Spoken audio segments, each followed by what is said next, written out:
It's one of the largest forensic labs in Texas. It runs independently, and it's one of the places testing killer drugs coming into the U.S. Fox Antonio's Yami Virgin traveled to Houston and investigates exactly what's cooked and sold in our state. 13 years ago, one show brought a new word to mainstream America: meth. Hey, just take a second and talk about all this. But it really did increase the interest in methamphetamine, largely.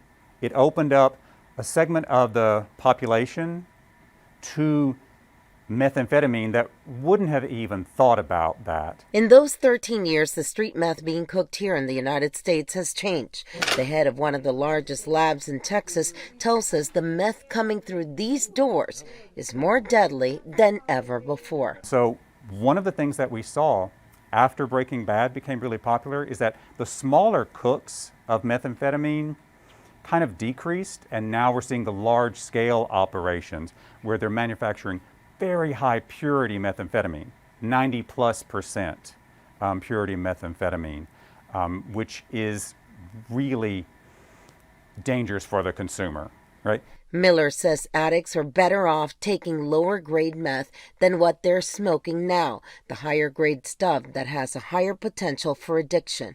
Methamphetamine has actually become the #1 drug that we see here in our laboratory, and that really has happened primarily over the last 3 years.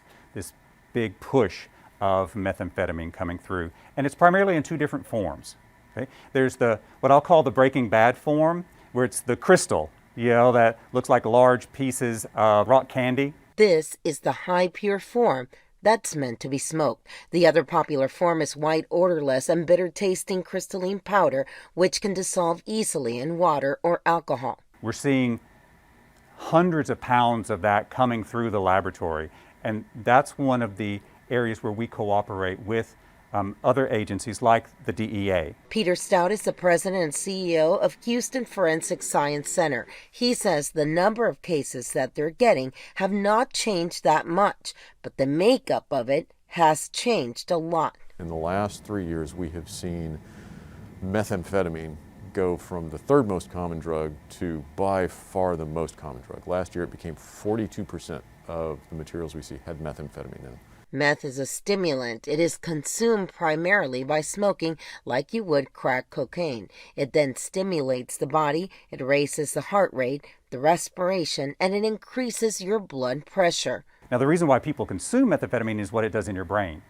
It's going to release large amounts of dopamine, the feel really good chemicals that are in your brain, and so that's the reason why you would consume methamphetamine. But because it's so pure, it's releasing such large quantities of this dopamine that without methamphetamine, you'll never feel that good again. If the results of addiction aren't bad enough, the stress on the body can kill you. On the one hand, you can suffer strokes and heart attacks from smoking these strong, potent stimulants like meth, but you can also have the long-term psychological effects where you can never reach the high that you had smoking meth, and so you now are struggling, putting everything you have into getting that high again. Now the second most common is cocaine, and the third most common are pharmaceuticals, pills. And around here, and actually in Texas kind of in general, pills are where we see things like fentanyl and all of its analogs and cousins. And the fake prescription pills are really a growing problem because the user may not know what they have bought is really laced with deadly fentanyl. You gotta keep in mind, this is materials that are being made by clandestine operations that are after the money.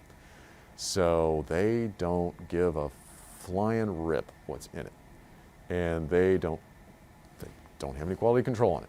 The pills come out looking like a 4 milligram Xanax bar or a Norco or something that you would recognize as a pharmaceutical, and we see this all the time. The quicker this lab identifies new trends in the drugs being seized, the quicker law enforcement will know what is being sold out on the streets, which can prevent some of the deaths that we're seeing. There's two messages that I wish we could get out.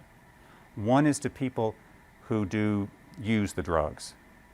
I want them to know, even if you know the person that you're getting the drugs from, right? You know the dealer, right? That doesn't mean that he knows what you're getting. Even if you've had really good luck, right? You've got good quality stuff, you like it, the last sample that you buy may be the last sample that you take.